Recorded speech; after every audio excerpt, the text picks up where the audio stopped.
Hello and welcome to Boomerang, West Lothian's weekly talking newspaper.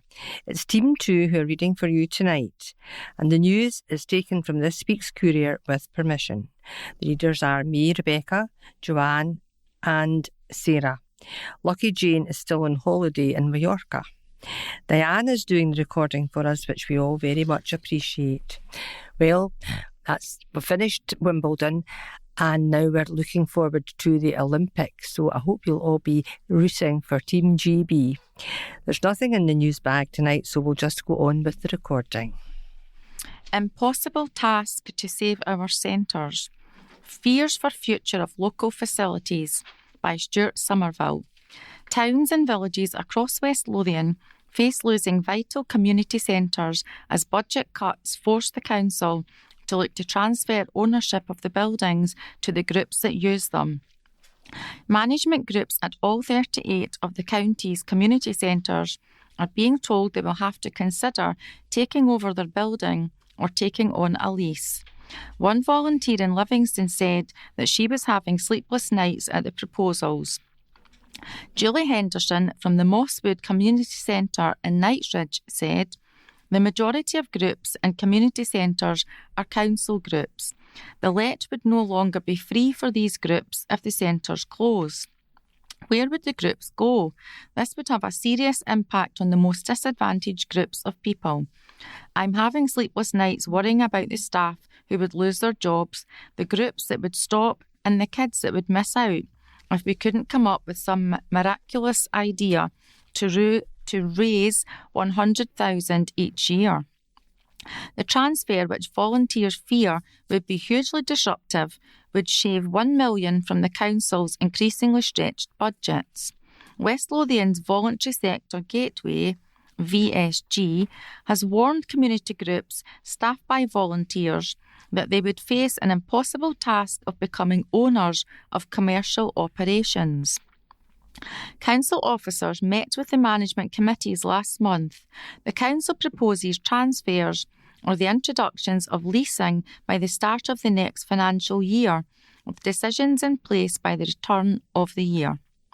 Outlining the plans on the council's website, Ralph Bell, the council's customer and community service manager, said, "No final decision has been made on the future of these facilities, but given the severity of the financial position that all councils find themselves in, it's absolutely necessary to review and change how services are provided. We simply cannot afford to continue to deliver the same level of services." He added, "Currently, individual management committees receive the income generated via community centres and village hall lets. West Lothian does not receive income from lets, but does incur all the costs for staffing, heating and electricity, maintenance and upkeep of the facilities. This financial model is no longer affordable, nor is it sustainable." Mr. Bell stressed, "Our key objective will be to work with management committees to help ensure that facilities remain open under new operating managements." A spokesperson for the VSG said, "All community centres have been given 3 options. Take ownership through community asset transfer, take a full repairing and insuring lease, or accept all charges being billed from the council." An increasing number of small local community groups have raised concerns about the proposals to close and repurpose community centres and partnership centres, particularly those that operate from within these centres. The VSG spokesperson added, "They face the impossible task of taking on the running costs of operating these facilities with limited knowledge of how to do so and no money. Many groups have indicated they will simply be unable to take on these roles. A lot of the groups run multi-purpose events and host groups that meet regularly. For example, art groups, activity classes, girl guides, etc. These groups are often the lifeblood of communities, and without anywhere to go, so many individuals and groups will be left isolated and disconnected." It feels like responsibility is being forced onto inexperienced committees with very little time, limited support or information and no fallback position. Centres that do not survive will need to become commercially viable. Community groups and charities will not be able to afford commercial market rents. Where centres do not survive, community groups and charities based in the centres will lose their base. Many of those charities on which the council relies to support those in need will struggle to survive. Julie Henderson of the Mosswood Community Centre in Knightsbridge added, "Now we are being asked to take ownership of a building which now has to make enough money to at least break even." Councillors slam bus service review for lack of rural remedies. An article by Stuart Somerville. Councillors in West Lothian have slated a Scottish Government review on public transport, saying locals are being treated as country bumpkins. Labour veteran Tom Conn blasted the recently published Fares review, saying it offered nothing on ways to improve bus services, and Conservative Alison Adamson said it treated rural counties like West Lothian as country bumpkins and contained nothing to help communities. Transport Scotland said all communities had been consulted, not only urban centres, to prepare the review. The county has faced major disruption to its bus services over the last 2 years, with many outlying communities losing what little transport links they had to population hubs such as Bathgate and Livingston. Last year, McGill's gave up all services in the county, potentially leaving the district without a large-scale operator. Lothian Country have since expanded their operations into West Lothian to fill the gap. The Fares Fair review promised short-term solutions, but crucially, it did not suggest ways of investing in bus services in the way the government has by cutting peak rail fares. Councillor Conn, chairing a meeting of the Environment and Sustainability Policy Development and Scrutiny Panel, said the review did nothing to improve the standing of buses in public transport, while it continued to support subsidised rail services. He suggested that the impression councils had been given during the review was that it would address the disparities, saying, "In any discussions we have had with government ministers, we were always told to wait for the Fares Fair review." He said that disparity needs to be addressed, adding, "Most people in West Lothian need access to a bus service to get somewhere else, including to a railway station. I have to say I'm extremely disappointed with the Fares review because it doesn't give us an indication if there would be any support to try and develop a better integrated bus and rail service within West Lothian. It's a document with fluff but no substance." Councillor Conn pointed out that the council spends £2.1 million a year on subsidised bus services. This is not statutory for councils, but it does so to sustain and protect communities. "We really need others to step up and support communities which need public transport," he added. A spokesperson said for Transport Scotland that the Fares review sets out a range of recommendations and actions to be taken to ensure a sustainable and integrated approach to public transport fares that supports the future long-term viability of a public transport system that is more accessible, available and affordable for people throughout Scotland. The review was informed by the views of stakeholders with lived experience from urban, rural and island communities and includes recommendations for improved integration between bus, rail and ferry. It includes the development of options for the introduction of a national or regional public transport ticket that is valid across all modes of public transport. Strike threat could affect bin uplifts, and this article is by Stuart Somerville.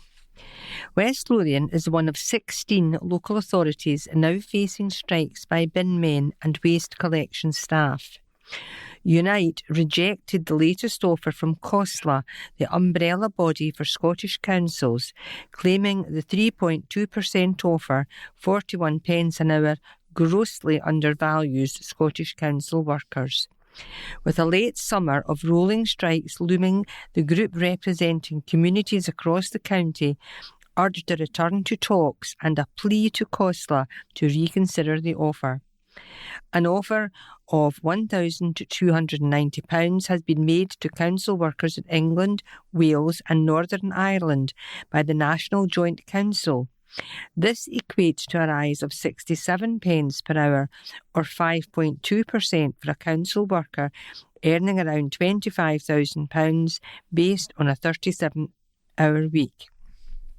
In contrast, the COSLA offer of 3.2% equates to £800, or a 41% pence hour increase. The pay offer difference means that a Scottish council worker would need to earn above £40,000 to match the offer being made to council workers across the UK. This means the lowest paid council workers are being disproportionately hit by COSLA's offer. Graham McNabb, Unite Industrial Officer, promised a stinking summer on the streets, evoking images from Edinburgh during the festival last August, when waste bins were overflowing and street bins and commercial waste bins were left during industrial action. He added, COSLA's latest pay offer doesn't add any extra cash.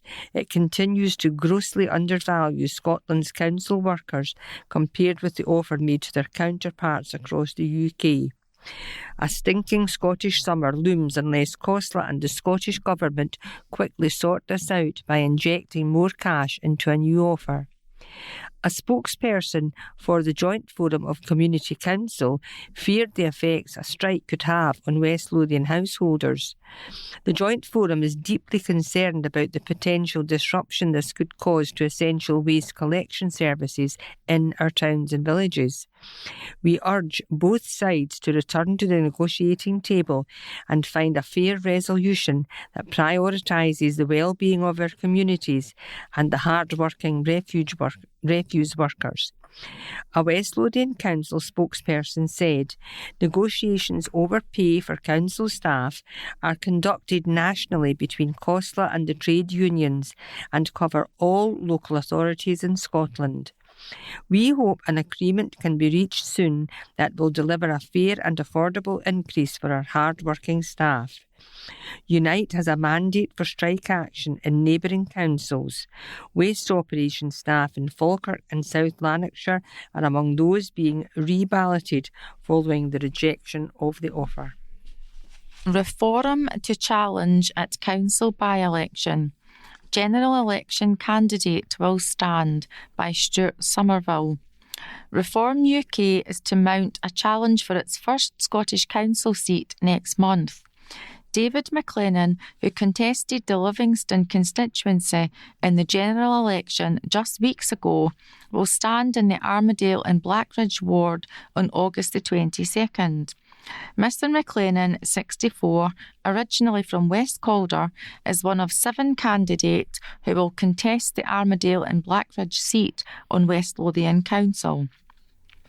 A retired police officer and property investor, Mr McLennan polled 3,977 votes in the July the 4th vote, beating the Conservatives. He stood for reform because he admired common sense proposals and the newly formed party. In its candidate statement for the general election, he gave his reasons for standing as a Reform candidate.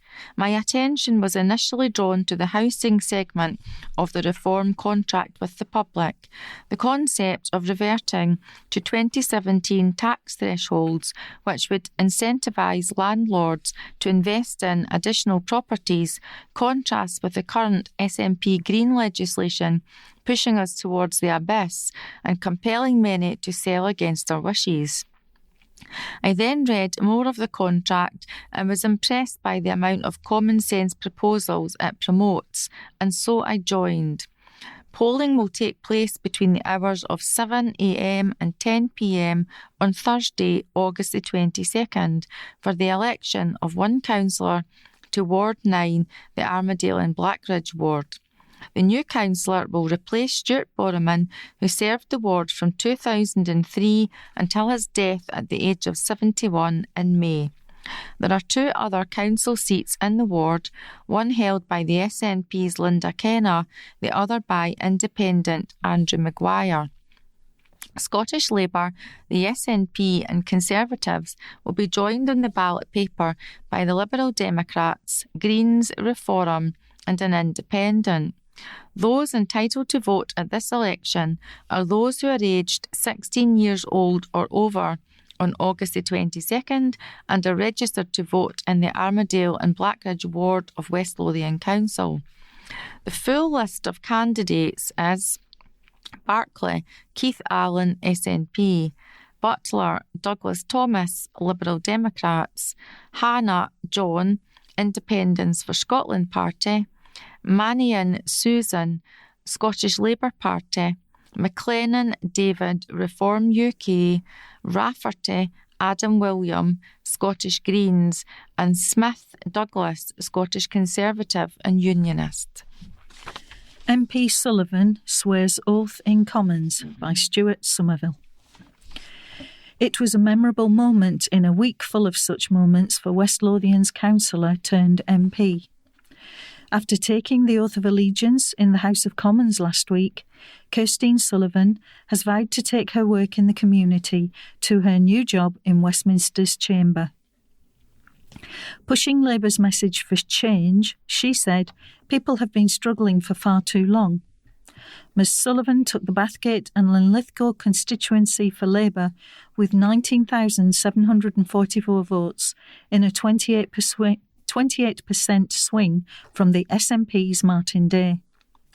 Ms Sullivan, first elected to West Lothian Council in 2017, won the Bathgate and Linlithgow constituency in this month's general election as a Labour and Cooperative Party candidate. She said, "Thank you to everyone who supported me throughout the campaign and who gave me their vote on the 4th of July. To those who voted another way or who stayed at home, please know that I am here to serve everyone, regardless of where they place their X on the ballot paper. I will work tirelessly every day to repay the trust placed in me. I remain a councillor representing Whitburn and Blackburn, and those duties will continue for the time being. However, I will step down in due course." Ms Sullivan stood as a candidate in the 2021 Scottish election in Linlithgow before retaining her council seat in Whitburn in the 2022 council elections. She serves as Deputy Labour Group Leader and Deputy Council Leader and chairs the Economy, Community Empowerment and Wealth Building Policy Development and Scrutiny Panel, as well as the Community Planning Partnership Board. She described her priorities having been elected to Parliament, saying, "I am greatly honoured to have been elected as the MP for my home constituency of Bathgate and Linlithgow. I fully appreciate that not many people have the privilege to serve their local communities in this way, and I will do my utmost to ensure local people have the representation they deserve in Westminster. I have spoken to thousands of people since the turn of the year, and the same concerns were raised time and again. The NHS, with too many struggling to access the treatment they need, the cost of living crisis, cuts to local services, job security, and so on. People have been struggling on a number of fronts for far too long. As well as supporting constituents with their individual needs and inquiries, I will work to identify opportunities for greater investment in local infrastructure, to deliver a train station for Winchborough and improve our road networks, including the long-awaited upgrade to the Avon Gorge and an all-ways junction at Boroughmuir. As a Labour and Cooperative MP, I will work with local organisations to deliver community energy projects, reducing bills and moving to more sustainable energy sources." Describing her experience as a councillor in West Lothian, Ms Sullivan said, What I'm most proud of is the relationships I've built up with local people in community groups and third sector organisations. I think I've shown that partnership working at all levels is invaluable, especially in times of hardship, and respect of policies being delivered that reflect the needs of local residents and organisations. In terms of delivery, as a Labour and cooperative councillor, I'm proud to have initiated the establishment of the West Lothian Food Network, particularly as it became an invaluable way to ensure those in need could access food during lockdown. Poynton calls on SNP to explain plan to replace medical centre. Newly elected Livingston MP Gregor Poynton is calling on Neil Gray MSP, the SNP Scottish Government's Health and Social Care Cabinet Secretary, to visit East Calder and explain to the Community Direct his plans for the replacement of the East Calder Medical Centre. The demand comes amidst growing frustration with the area regarding the SNP Scottish Government's failure to fund a new health centre. Poynton said, the SNP Scottish Government's ongoing failure to fund a new health centre in East Calder is letting the local community down. As the new MP for the Livingston constituency, I will work tirelessly to hold the SNP accountable for their neglect. Locals were told in February that there was no money to fund a new practice. The rapidly expanding village is one of at least a dozen NHS construction projects across Scotland which have been delayed or paused for up to 2 years as a result of budget pressures. Now, a building designed for a patient list of 4,500 has to cope with 14,000. Health boards were told by the Scottish Government that no money was currently available for the building schemes, with a revised NHS infrastructure plan unveiled in the spring. In the meantime, the Government said addressing essential maintenance issues would be prioritised. Superhero takeover is a huge transformation. Comic Con is hit with shoppers at the centre. It was a truly super weekend at the centre Livingston as it was taken over by Spider-Man, Transformers, Bingo, Bluey and Sonic. Thousands of visitors turned up to the shopping centre to meet two giant 9-foot Transformers who made a very special guest appearance at Comic Con's Superhero Takeover to help raise funds for the local charity West Lothian Community Foundation. Following the success of Comic Con's first visit to the shopping centre earlier this year, the robots in disguise made their debut with lots of much-loved superhero characters. The event, which was also attended by over 60 exhibitors showcasing their one-of-a-kind collectibles and a variety of movie and television props, was free, with the opportunity to donate to West Lothian Community Foundation, which is one of the charities the MAL has partnered with to run its Jump Into Summer programme of free events like sports-themed pop-ups, including basketball and table tennis and arts and crafts. The aim of the local charity is to use football as an activity to promote the educational and health development of people of all ages in the community, with particular emphasis on targeting those who are less engaged with sporting activities to help them reach their full potential. Patrick Robertes, Centre Director, said, "It was great to welcome the 9-foot Transformers into the centre Livingston at the weekend.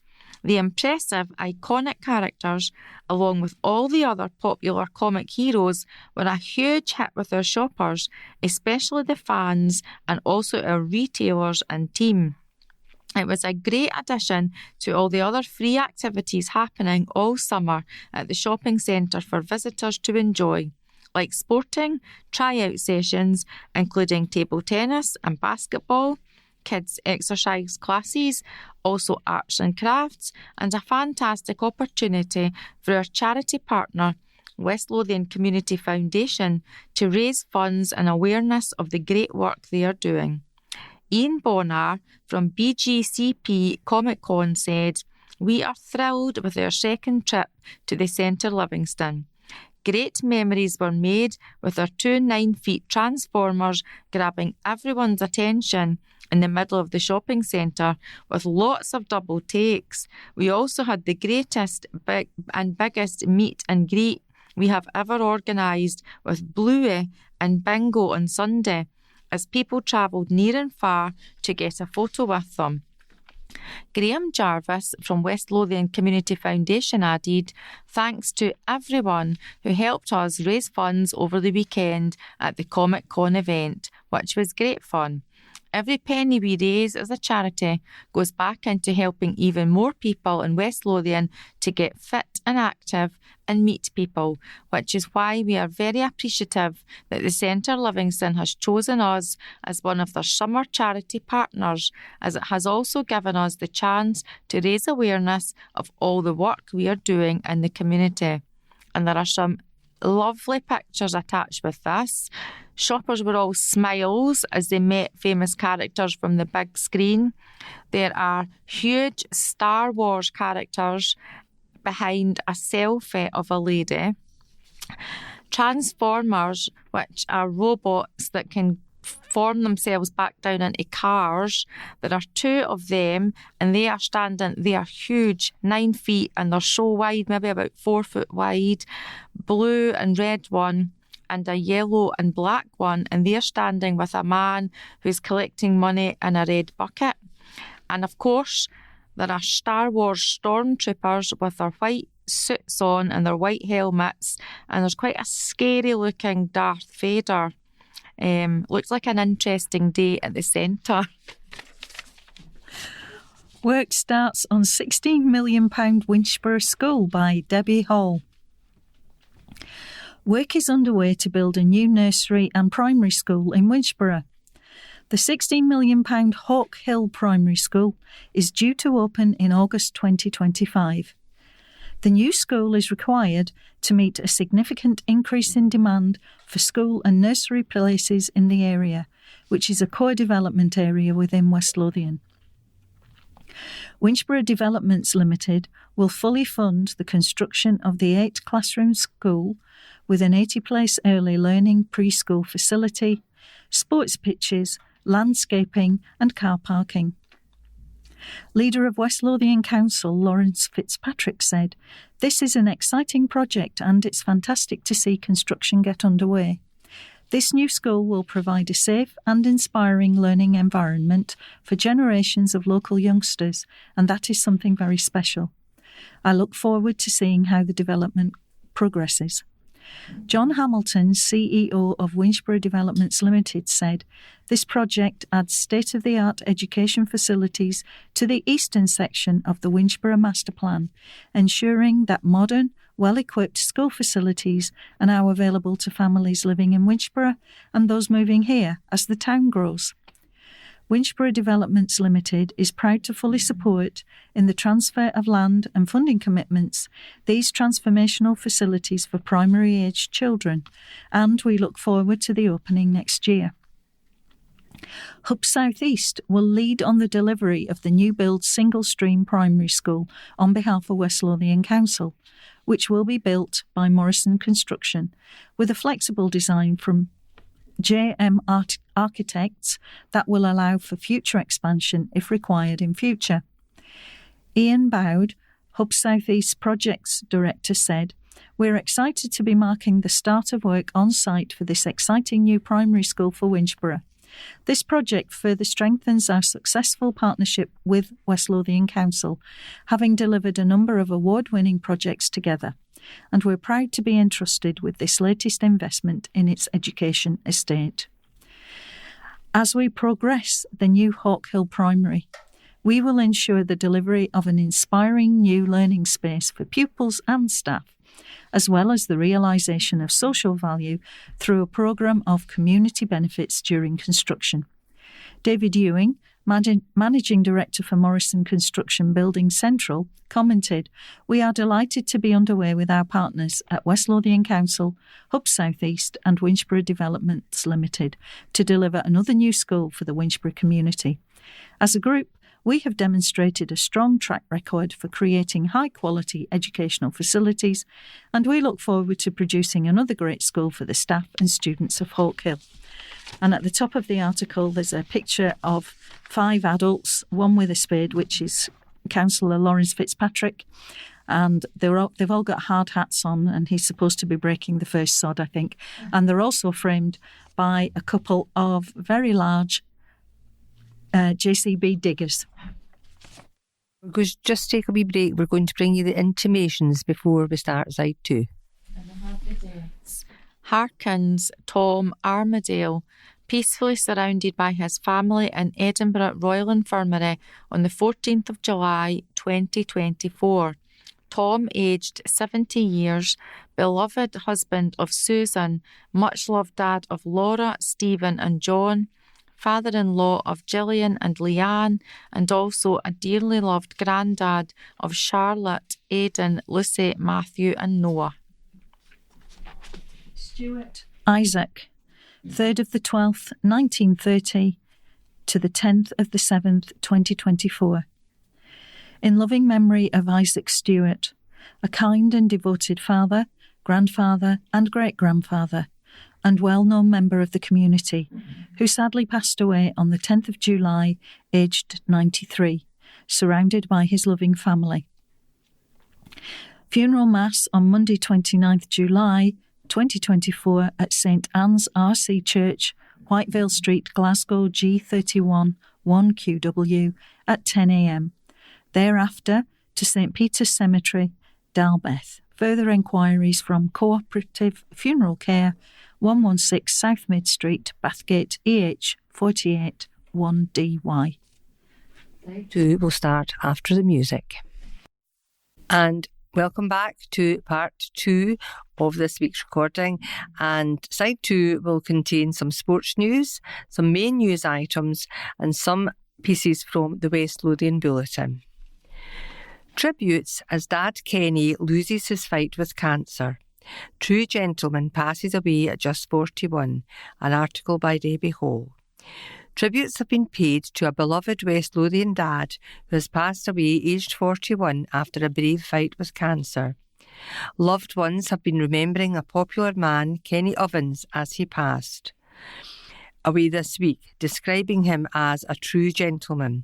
His daughter Sophie led the tributes to Kenny on Facebook, writing, "I can't believe I'm having to write this, but my dad, Kenny Ovens, has lost his very hard battle to cancer today.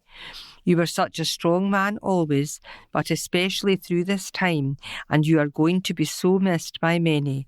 But I think I'll miss you most. I'm gonna miss you more than you know. I love you." Kenny's niece Brogan Kilgour added, to say can't believe to write this today, Uncle Kenny Ovens lost his long battle to cancer. Such an amazing man and amazing uncle, always stood by my side and there for so many people. To say you will be missed is an understatement, the most amazing and caring man I ever knew. Rest easy, you'll never be forgotten. Kenny from West Calder was a volunteer at Five Sisters Zoo, and staff there also said he'd be sorely missed. They said, "We're very sorry to learn of the sad passing today of Kenny Ovens at the young age of 41. Kenny loved the zoo and carried out voluntary work for many years. Our thoughts are with his family at this time. A lovely man, gone too soon." Many people who knew Kenny also flooded Facebook with tributes. Tanya Stewart wrote, "Thinking of you all, Scotland has lost a true gentleman." Lauren Dimmock added, "I honestly have no words. I'm so sorry, Sophie Ovens. He's in a better place, pain-free from that horrible disease."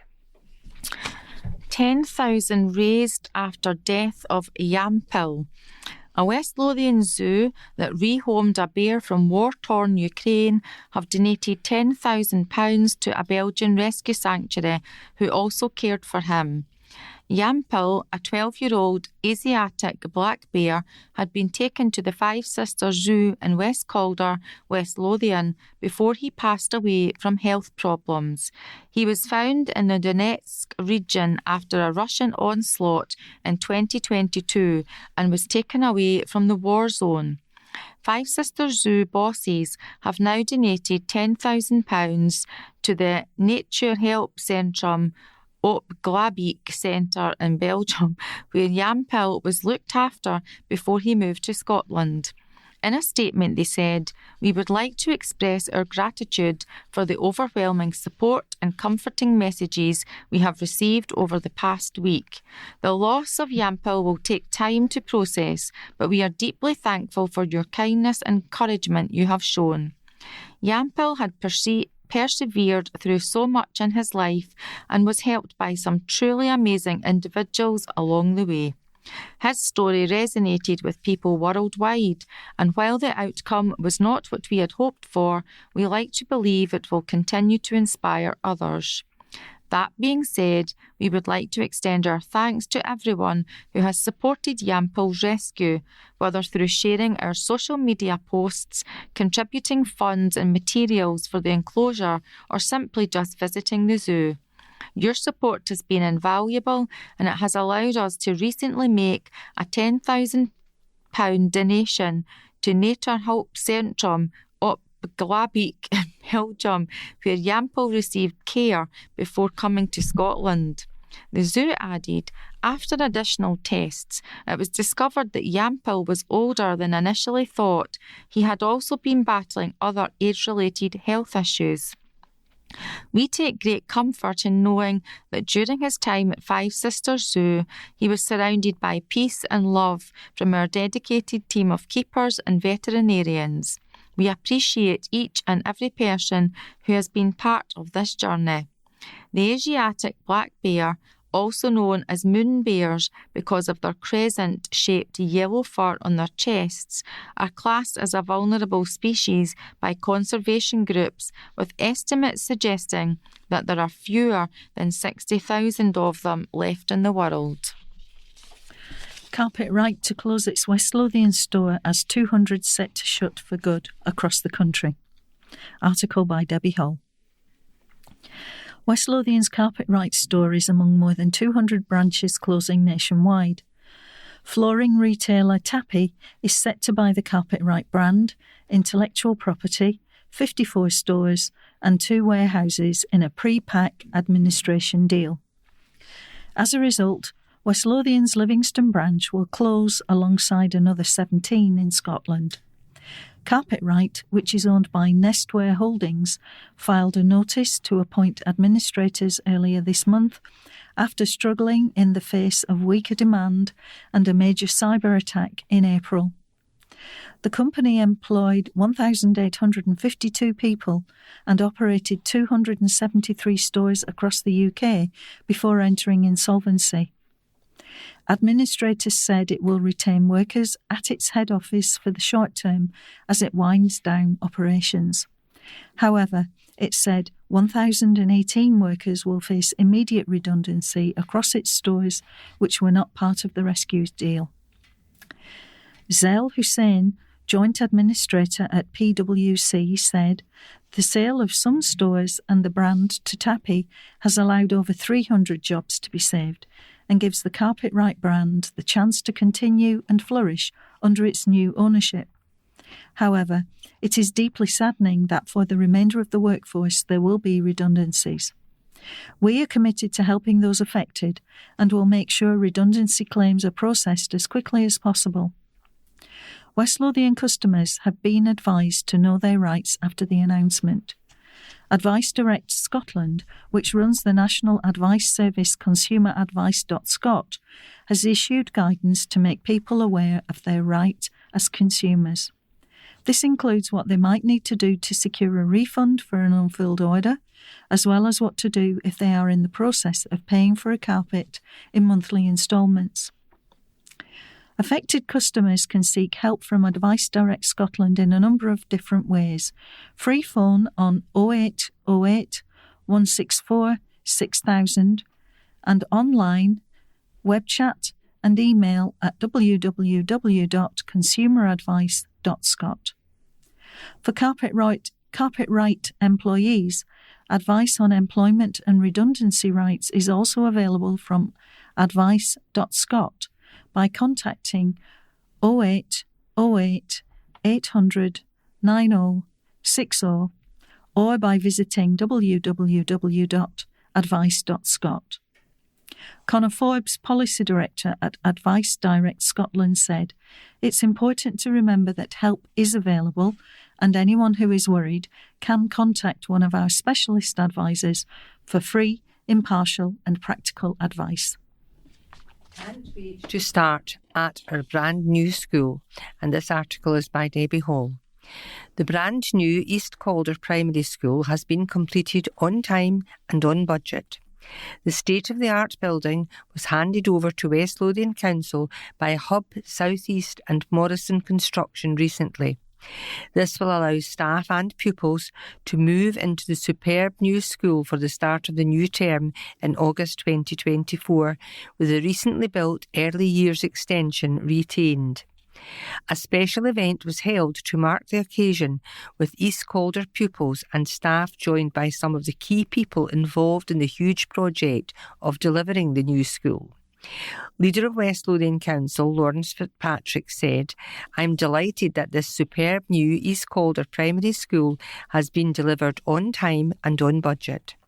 This fabulous new facility will provide an excellent platform for the delivery of quality education for the East Calder community. Thanks to everyone who has been involved delivering such a wonderful asset for our local children."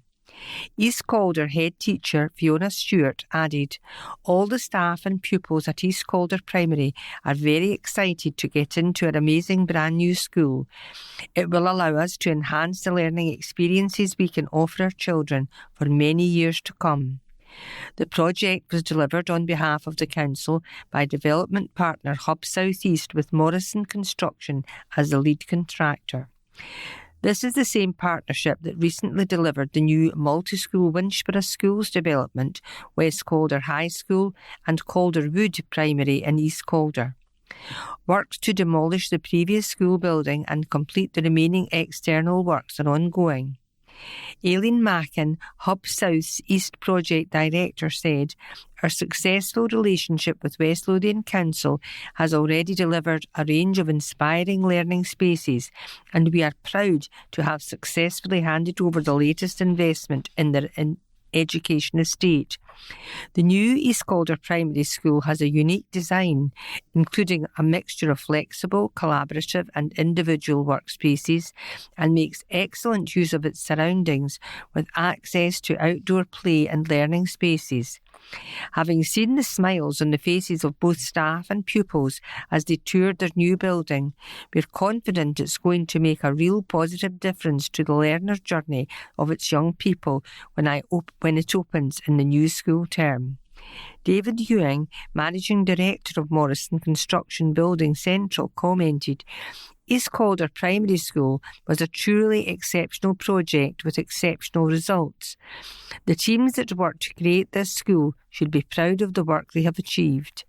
The $18.3 million facility was required as the current school building is not suitable for the future delivery of high-quality education due to a number of issues including suitability, accessibility and sustainability. Due to rising construction costs, a fixed price was agreed to remove additional financial risks." Bank urged to rethink closures. MSP for Linlithgow constituency Fiona Hislop is calling on the Bank of Scotland to reconsider plans to close their Bathgate and Linlithgow branches. She said the closure of the Bathgate branch and Linlithgow Bank of Scotland branches will be a huge loss to West Lothian, and I would urge the Bank of Scotland to reconsider their position on the closure of these branches.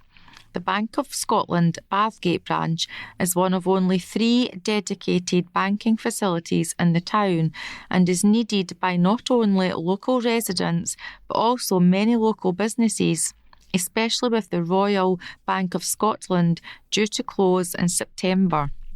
In 2017, we seen the closure of the Royal Bank of Scotland's Linlithgow branch, and this closure is another disappointing blow for the town.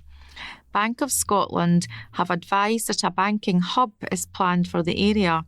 However, I have raised my concerns with the Bank of Scotland, as I understand that a community banker who can serve Bank of Scotland customers will only be available 1 day a week. And Ms Hislop went on, I would encourage Bank of Scotland to listen to local residents and recognise that despite changes in the way we bank, there is a continued need for face-to-face provision, as well as cash withdrawal and deposit machines in Bathgate and Linlithgow. I have written to the Bank of Scotland to express my concerns following their announcement and will ensure my constituents are updated on their response to me. Helen is all set to brave shave for good cause. A big-hearted West Lothian gran is getting ready to take on yet another charity challenge. We reported last year how Helen Stockdale had braved freezing temperatures in just a sleeping bag to raise money for a Lifeline mental health charity. Helen slept outside with around 100 others to raise money for the Steps to Hope charity, which helps people experiencing homelessness and addiction. Now, the 55-year-old is getting ready to brave the shave this weekend to once again help Steps to Hope along with Hearts and Minds. Hearts and Minds is a charity which sends clown doctors to visit children in hospitals, hospices and schools for complex needs. They are always ready to play and connect with everyone. They also support people suffering from Alzheimer's and dementia with their Elderflower group. To provide raffle prizes, buy tickets or sponsor Helen, email her at buyershelen, that's BYERS, @hotmail.com. A £50,000 donation is tailor-made for a fantastic charity. And this article is by Debbie Hall. A West Lothian tailor has donated £50,000 worth of suits to a clothing charity. The Edinburgh Tailoring Company, ETC, has donated the suits to local charity Grassroots Clothing in a bid to help those in need find employment. The charity removes a key barrier to work for disadvantaged men by providing high-quality clothing which the recipients can then keep for future use. The company was set up 4.5 years ago by Broxburn businessman Chris McGowan, offering the ultimate service in bespoke luxury tailoring, and now has an international client base to complement its private clients located throughout Scotland. Owner Chris has found himself with hundreds of ex-display suits, jackets, trousers and shirts, surplus to requirements. He reached out to his network, West Lothian Chamber of Commerce, to see if anyone knew of a charity which would benefit from the garments, and he was pointed in the direction of Grassroots Clothing in the capital. Every single piece we are donating has been handmade to order and comes from globally renowned cloth mills, he said. There is a mixture of sample suits for social media campaigns, fashion and wedding shows. Some perhaps didn't fit a client as well as we would have liked, so have been remade then with the old one going back to the hanger. Over the years, we have used others on rotation on mannequins in the studio and such like, but ultimately they now need a new home. I was determined to see them go to a good cause. I like helping people, and I wanted to find a charity that would put these suits to good use instead of just sticking them on a discounted sale rack. Grassroots Clothing fitted the bill perfectly as they help people who cannot afford proper interview clothes, and I'm delighted to be able to assist them in this way. Charity founder Archie Lowe said the gesture would make a huge difference to so many people. We offer a unique service, not only in Edinburgh but across Scotland, he said. Finding support for individuals, corporate organisations and retailers is key to our continued success, and without this we would struggle. We would like to thank Chris McGowan from the Edinburgh Tailoring Company for his very kind donation to us. This type of support is invaluable to a charity like Grassroots Clothing, as we are always in need of such kindness from retailers, especially when we struggle to support men who require larger sizes, as well as younger style clothing for youths who tend to need smaller sizes. And he pointed out, providing quality clothing like this not only helps build the self-confidence of those wearing them, but also helps personal effectiveness as they strive to get their lives back on track by gaining employment. And there's a rather nice photograph of Chris McGowan handing over the £50,000 worth of suits to Archie Lowe of Grassroots Clothing. And there's some very nice clothes there, jackets, pink jacket, orange jacket, a dark pink jacket and some rather nice checked ones that I'm sure would suit every taste. And now we're going to go on with some sports news and articles from the West Lothian Bulletin. Gallagher to lead Junior Ryder Cup by Andy McGilvray. Stephen Gallagher has been named European captain for the 2025 Junior Ryder Cup in New York next September. Four-time DP World Tour winner Gallagher returns to the role, having led Europe to a record 20.5 to 9.5 win against the United States in Rome, Italy last year. Gallagher from Dechmont ended a run of 8 straight defeats in Rome, and he will now aim to become the third captain to lead Europe to victories, both home and away, following Macarena Campomanes and Andy Ingram in 2002 and 2006 respectively. 6 boys and 6 girls will take on the US team in New York from September the 23rd to the 25th, with the first 2 days of the Junior Ryder Cup being played at Nassau Country Club before the decisive singles matches are held at Bethpage Black, a Ryder Cup venue, on the eve of the 45th edition of the biennial contest between Europe and the United States.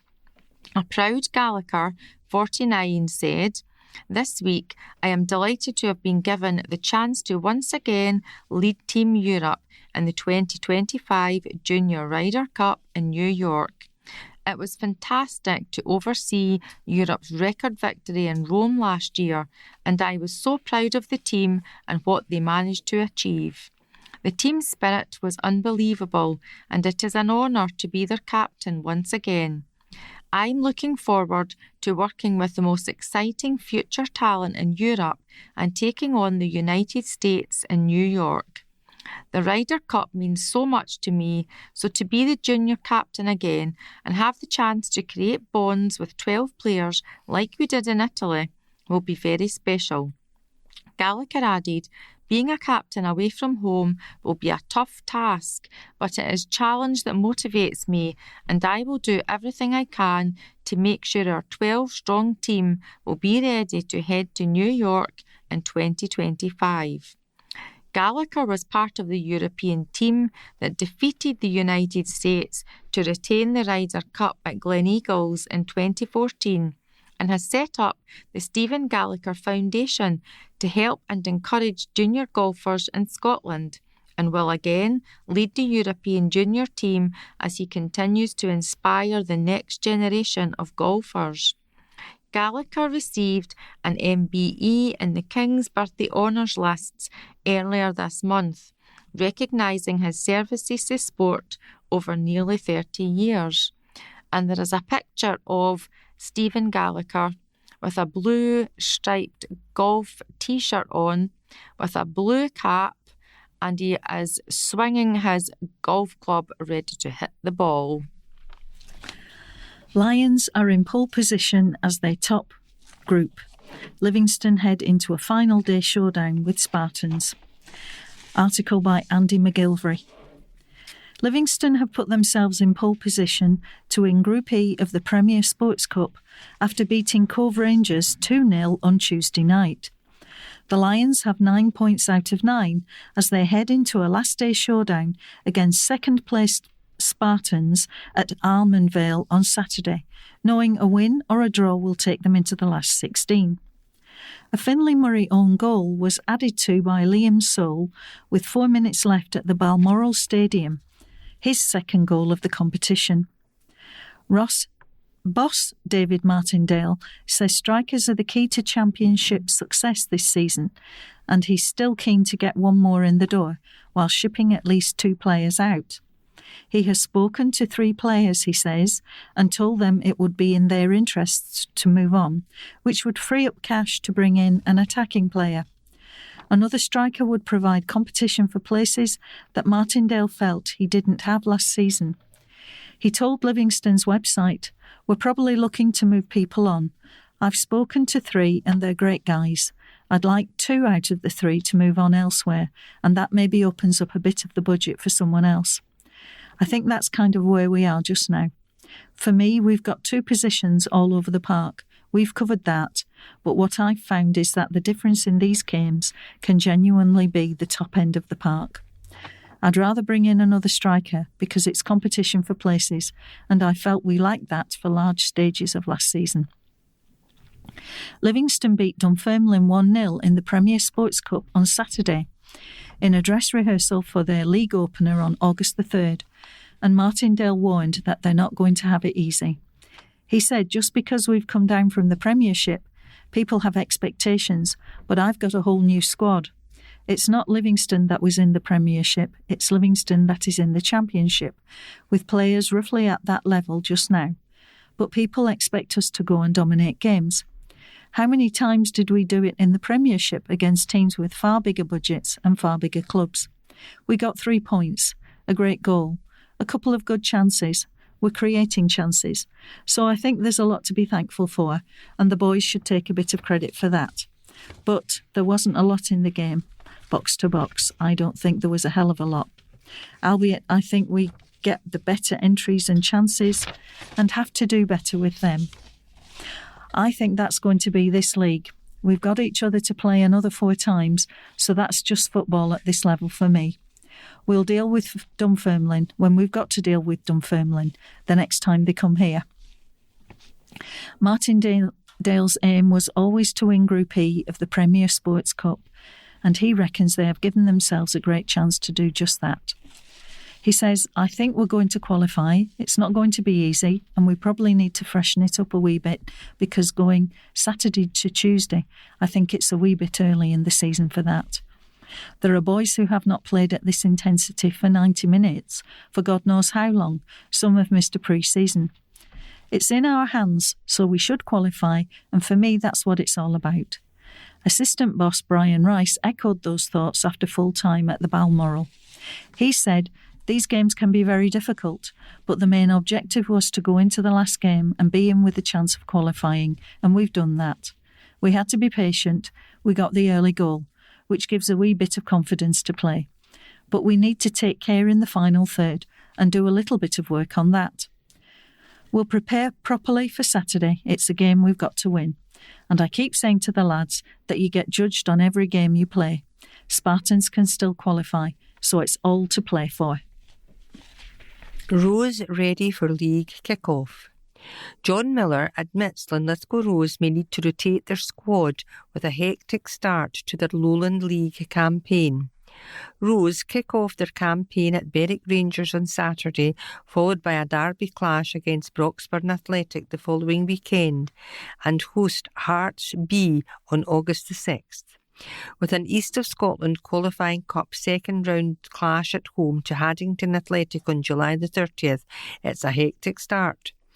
Assistant boss Miller told the club's website, "Berwick will be a tough test. They're always a durable side, lots of experience, and we go there in good spirits, hoping for a good start to the season.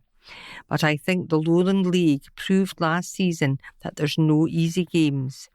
In every single game, teams are competitive, they're well coached, they're well conditioned, but we go down there ready to put on a good performance.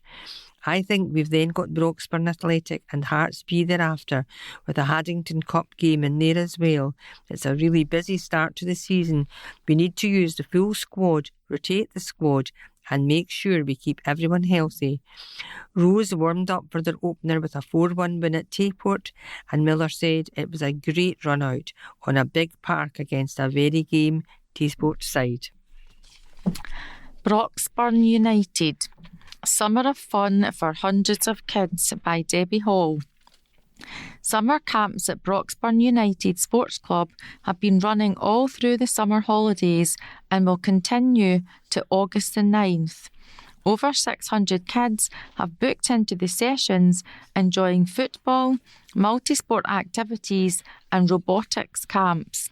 This is the first year that Broxburn United have run the robotics camp, which has been full each day with 30 participants.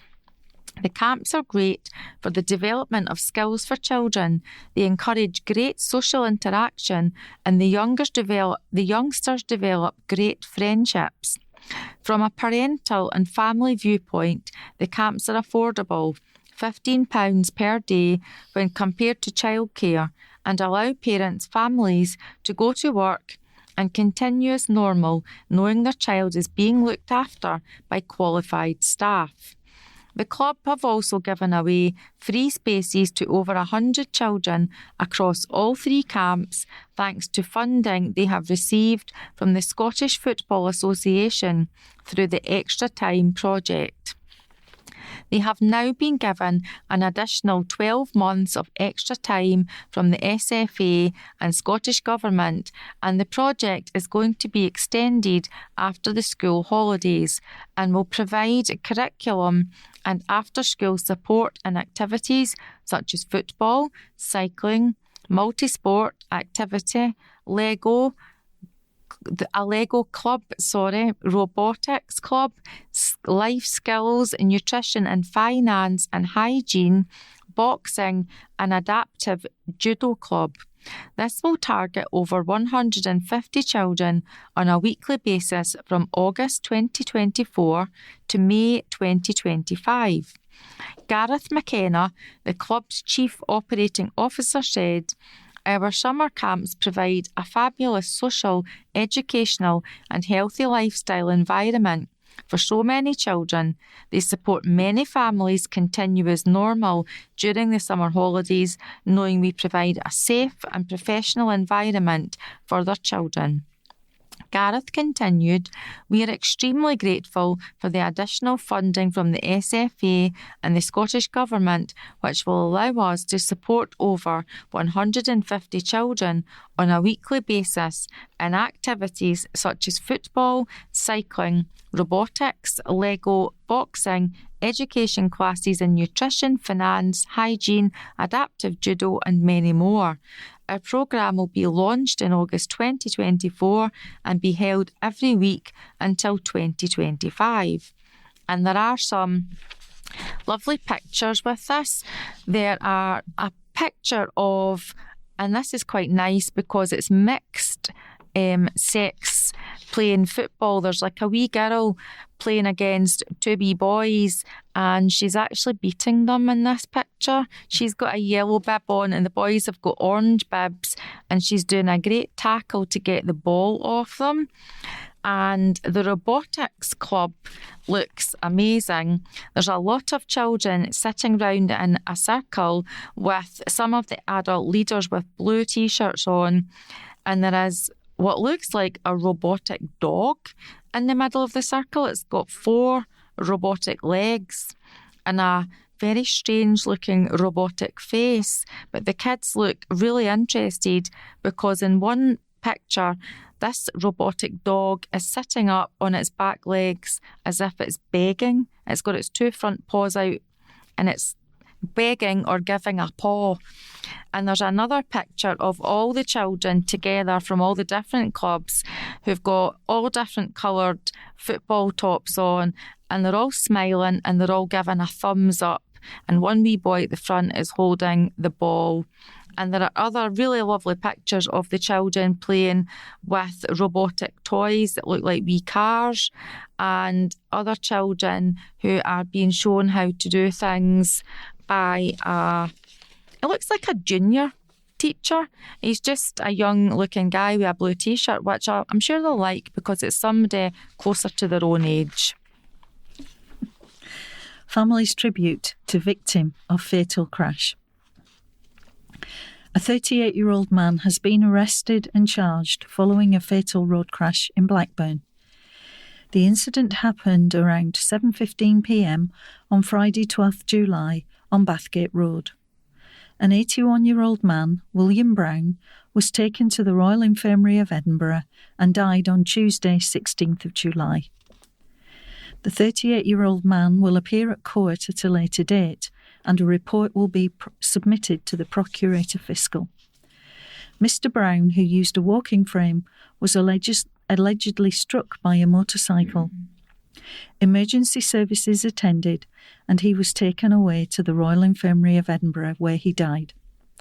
Mr. Brown's family said in a statement, "We as a family are totally devastated at the loss of William, or Bill Brown, 81, former janitor at St Kentigern's Academy.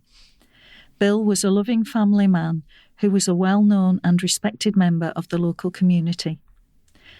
Sergeant Jen Niven from Police Scotland's Road Policing Unit said, "Our thoughts are with Bill's family and friends at this difficult time." Improving Destinations for School Leavers, an article by Stuart Somerville.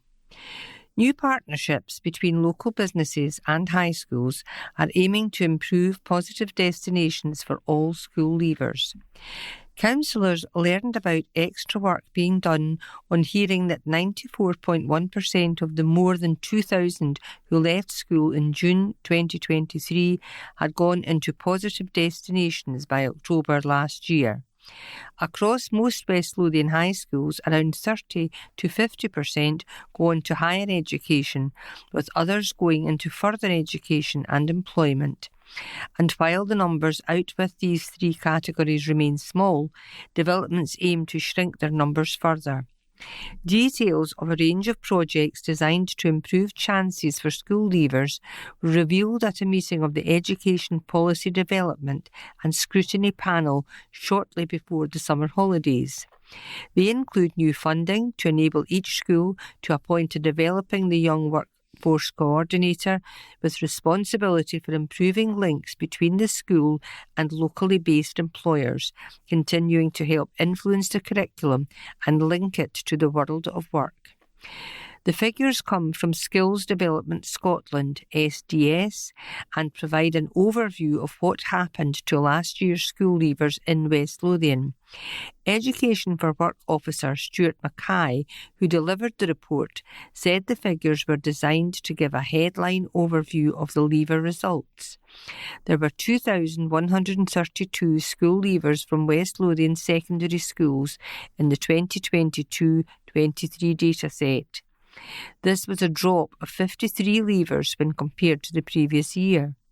And of these, 94.1% of school leavers went into a positive destination as recorded in October 2023. This was 0.5% less than in 2021-22 and 1.8% less than the Scottish average. Glowing report for East Calder Primary School.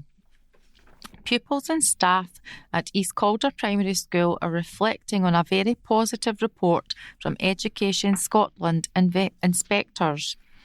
Inspectors noted children across the school as happy, confident and respectful towards each other and adults.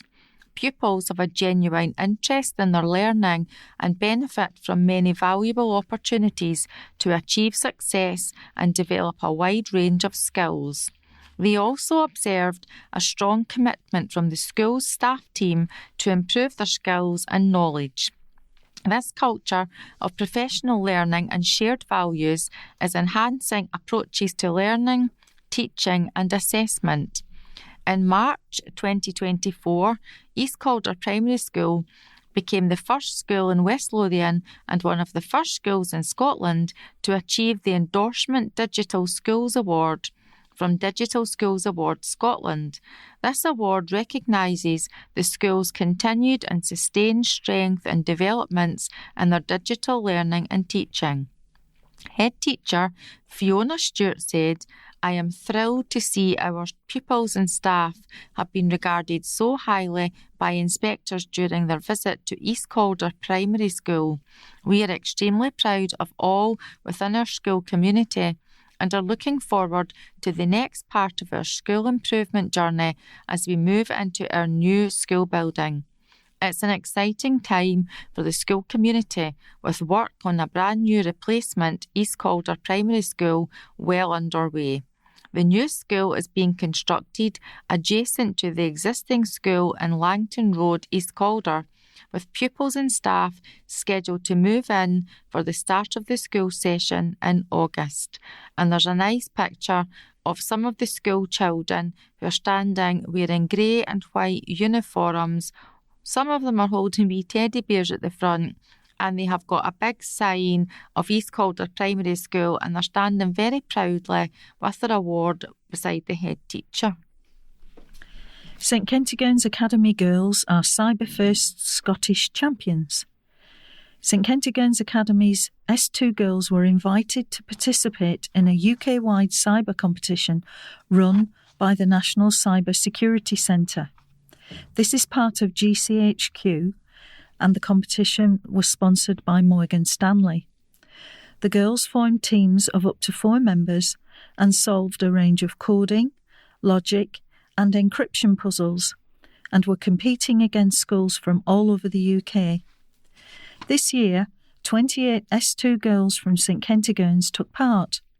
The competition had 3,608 teams from over 750 schools across the UK enter, 12,500 girls in total. One of the school's teams, made up of Julia, Elisana, Julia and Oksawa, won, becoming Scottish champions. As Scottish champions, they were invited to Oxford to attend the Cyber First Winners event. The girls met with winners from each of the 4 nations, explored Oxford University, and attended an awards ceremony and gala dinner. Also, in recognition of all the good work undertaken at St Kentigern's, the school was awarded a Cyber First Silver Award as one of the UK's leading cyber schools. The winning team was recently invited to speak to a meeting of West Lothian Council's Education Policy Development and Scrutiny Panel. Executive Councillor for Education, Andrew Maguire, said, "Thank you very much to the team for coming along to speak at committee. It was a huge honour to hear from them following their success at national level. I hope the pupils continue to explore the world of cybersecurity, and I hope their outstanding achievement inspires their peers to look into the subject." And the 4 girls are pictured in school with Deputy Head Teacher Sarah Murray and Computing Teacher and Lead Gareth Partridge, and they've got certificates and other prizes. Broxburn Academy pupil is National Great Debate Champion. A Broxburn Academy pupil has been named the winner of a prestigious national debating competition. Emma Crowe, 55 S5, was in Windsor Castle at the final of the Historic Association Great Debate Public Speaking Competition, where she was up against participants from across the United Kingdom. Earlier this year, she won the Scottish Heat and then won a UK-wide semi-final before making the final shortlist of 22 to be invited to Windsor from hundreds of entries. Participants were asked to present on the topic, which historical place or person from your local area deserves greater recognition, to an esteemed judging panel made up of professors of history from Cambridge, Royal Holloway and UCL.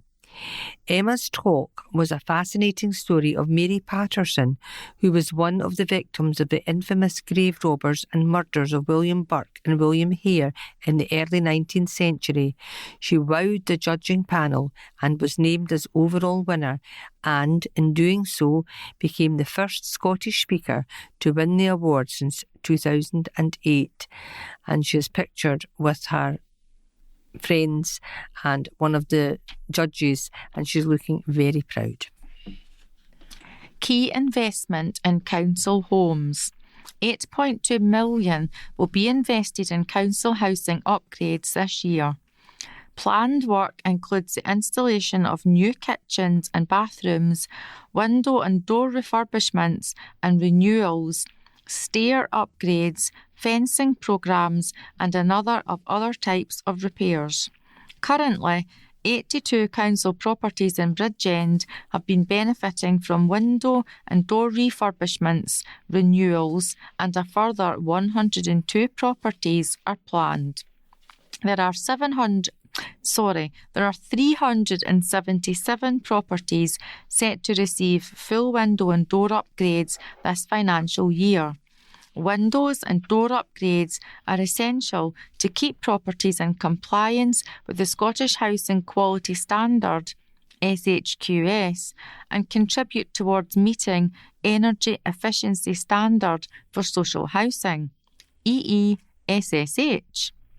Executive Councillor for Housing Services George Paul visited properties in Bridgend alongside representatives from the Council's Building Services and C.R. Smith to see work being carried out firsthand. Councillor Paul said the maintenance and improvement of council properties is of vital importance to West Lothian Council, and significant investment has been committed to this aim. I was pleased to have the chance to see the work in action in Bridgend and hear from tenants how pleased they were with the work carried out by building services staff and partners. Council tenants will be contacted to notify of any upcoming work or checks for their property, and will often be asked to arrange for operatives to be allowed access to the property to allow them to carry out the essential work. Councillor Paul added, tenants are asked that they should receive a notification from Building Services regarding any capital programme works or essential maintenance checks to please arrange for access for the operatives to safely carry out the work. And there is a picture of Councillor George Paul standing outside one of the homes, along with 3 workmen who are wearing yellow high-vis waistcoats and very dirty working trousers, which makes you think they've been working very hard on these upgrades. And there are some scary-looking saws and tools beside them, so they've definitely been hard at work. National recognition for West Lothian Council apprentices. 2 outstanding West Lothian Council apprentice electricians have been recognised by the Association for Public Service Excellence, APS, Scotland. Cameron Stavert, who is a first-year apprentice electrician, picked up the Apprentice of the Year award first year 2024. The 19-year-old former Broxburn Academy pupil was nominated for the award by colleagues, as he was the standout apprentice in the last 12 months in both the workplace and college, as he undertook his first year. Once he was selected as a finalist, Cameron had to undertake an interview process with APS before he was selected as the overall Apprentice of the Year winner. Joining him at the awards ceremony was fellow apprentice Chris Harkins. Chris, who is now in the 3rd year of his apprenticeship, made it to the final of his category.